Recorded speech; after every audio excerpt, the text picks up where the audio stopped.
Bonjour les amis, nouvelle vidéo aujourd'hui pour parler d'un coup de gueule monumental mais mérité de François Asselineau à propos du 14 juillet, celui qui arrive. C'est une honte de plus, c'est un crachat supplémentaire d'Emmanuel Macron, mais peut-être que cette fois-ci, à mon sens, il va beaucoup trop loin, c'est dire. Mais juste avant d'écouter François Asselineau à ce sujet, n'oubliez pas comme d'habitude de vous abonner, le pouce, le commentaire, le partage, le boost de la vidéo.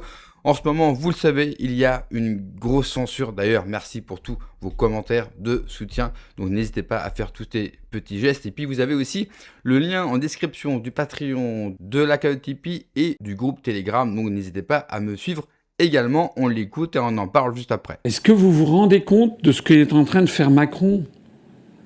On va faire défiler sur les Champs-Élysées les soldats d'une armée ukrainienne, alors que le régime ukrainien est dirigé par quelqu'un qui a maintenant affiché, mais clairement, ses orientations néo-nazies.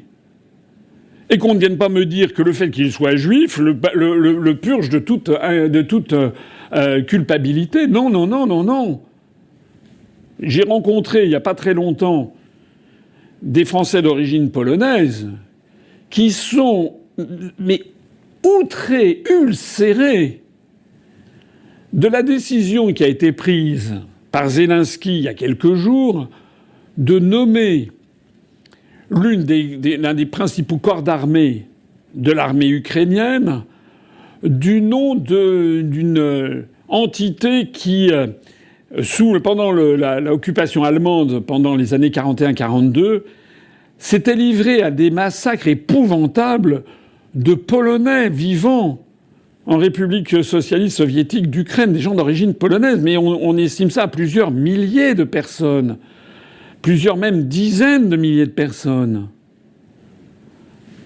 Alors vous avez vu d'ailleurs que c'est maintenant la guerre ouverte entre la Pologne et l'Ukraine. Les Polonais sont absolument scandalisés.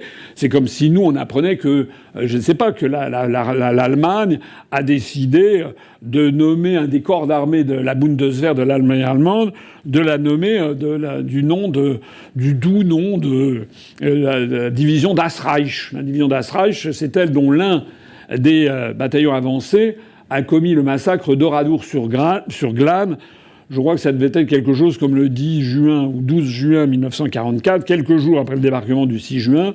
Par pure vengeance, la division Das Reich remontait elle était cantonnée, je crois, près de la frontière avec l'Espagne, elle remontait pour rallier l'Allemagne.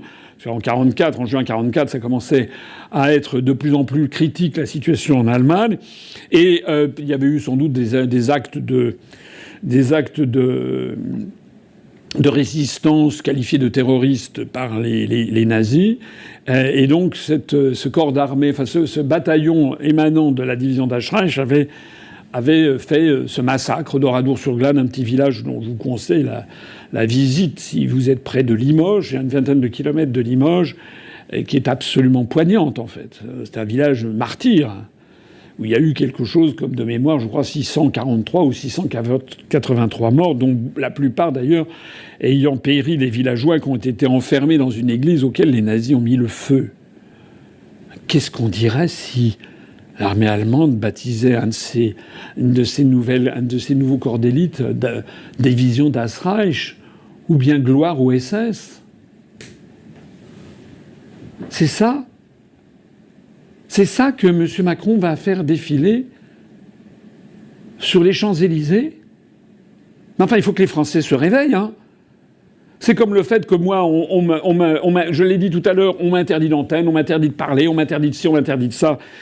Mais si les Français ne se réveillent pas maintenant, rappelez-vous le fameux poème du pasteur Niemöller, hein, de ce pasteur allemand sous l'occupation nazie, enfin qui vivait à Berlin et qui avait dit, je l'ai déjà cité de mémoire, hein, lorsqu'ils sont venus chercher les communistes, j'ai pas bougé, j'étais pas communiste.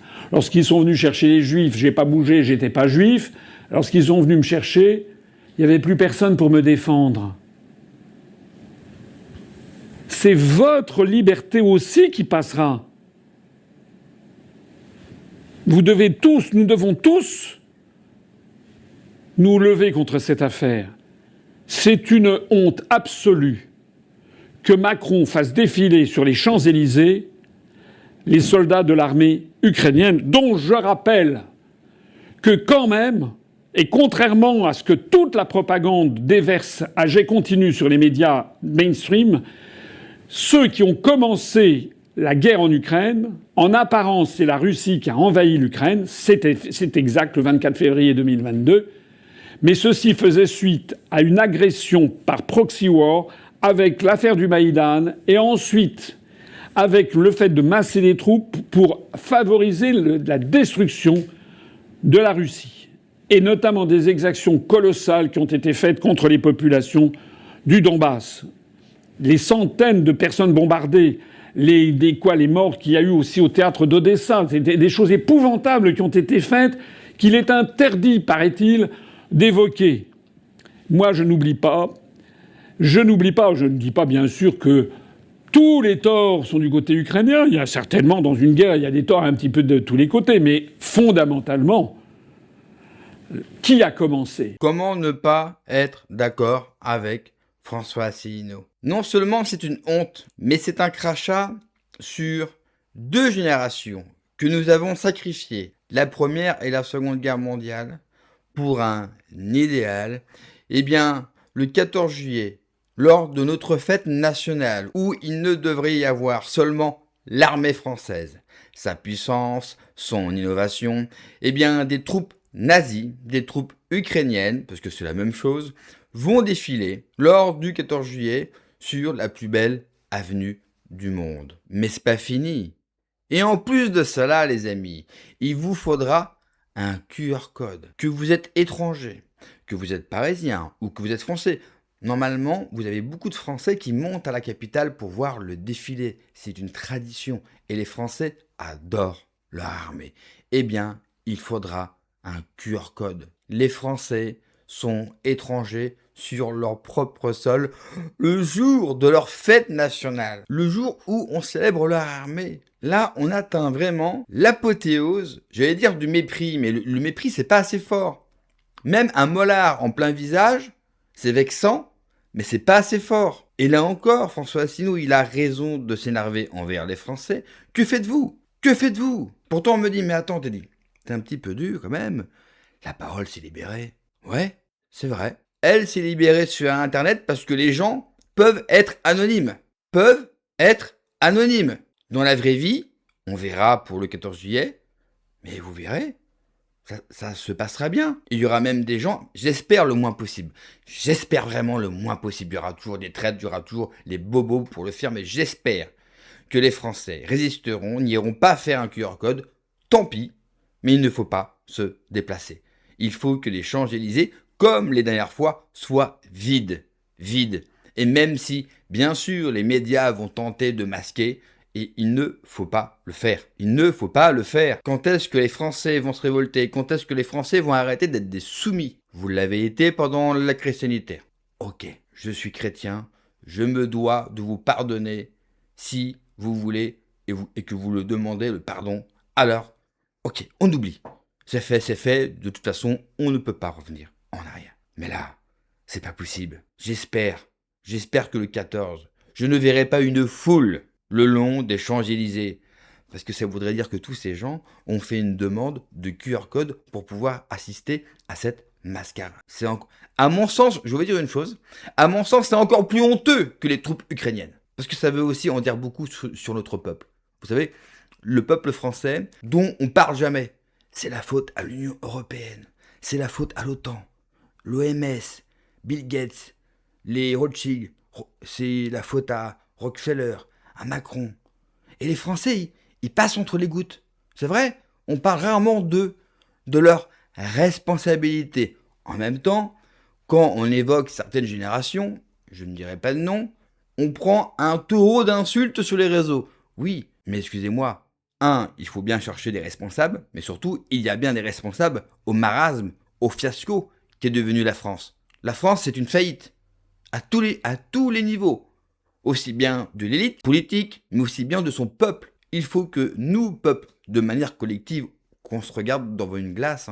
Parce que moi, tous les gens là, sur Internet, et des fois j'en ai, mais tous mes collègues qui ont des chaînes YouTube, tous mes collègues influenceurs ou non, tous ceux qui nous font des leçons de patriotisme alors qu'ils se planquent de manière anonyme. Si vous avez autant de courage, montrez votre visage sur les réseaux sociaux, faites des vidéos, exposez vos opinions, allez-y, allez-y. Et j'irai même plus loin, si vous voulez des conseils pour percer, je vous les donnerai à titre gratuit, il n'y a aucun problème, mais faites-le. Malheureusement, la réalité fait que personne n'a envie de ça. D'ailleurs, je vois bien qu'il y a une petite panique parce qu'au mois de septembre, normalement, on va voir, mais il faudra donner sa carte d'identité pour être sur les réseaux sociaux. Et là, tout le monde panique. Tout le monde panique. Mais quelque part, et je sais que ça va choquer, mais quelque part, s'il faut passer par là, pour qu'un grand nombre d'entre nous assume enfin, assumez qui vous êtes. Comment voulez-vous avancer dans la vie si vous n'êtes pas la personne que vous devez être? Ne vivez pas pour les autres. N'ayez pas peur. N'ayez pas peur. On va vous traiter de tous les noms. Et alors, vous êtes français, issu d'un des plus grands peuples que l'humanité a vu en son sein. Vous êtes français. Vous êtes membre d'un pays qui a peut-être la plus belle et la plus grande histoire de toute l'humanité. Et vous avez peur. Vous, les fils de France, les filles de France, vous, les enfants, que vous le voulez ou non, de la fille aînée de l'Église, que vous le voulez ou non, Dieu vous accompagne. Et vous avez peur, vous continuez à avoir peur. Généralement, vous savez, on a surtout peur quand on a quelque chose à perdre. Mais qu'avons-nous à perdre aujourd'hui? Que reste-t-il de la France? Pas grand-chose.